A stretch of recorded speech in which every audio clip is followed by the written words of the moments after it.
1936 সালের বার্লিন অলিম্পিকে কিংবদন্তি অ্যাথলেট জেসি ওয়েন্স যখন ডাসলার ভাইদের তৈরি স্পাইক জুতো পরে 4টি স্বর্ণপদক জিতলেন, তখনই প্রথম আলোচনায় আসে তাদের নাম।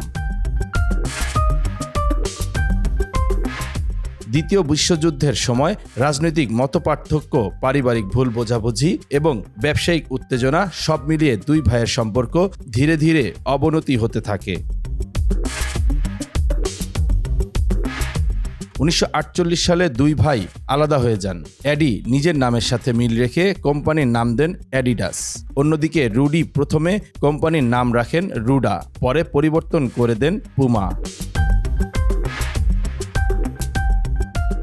তাদের ব্যক্তিগত শত্রুতা এতটাই তীব্র ছিল যে পুরো শহর হার জোজে নাওয়াচ দুই ভাগে বিভক্ত হয়ে যায়।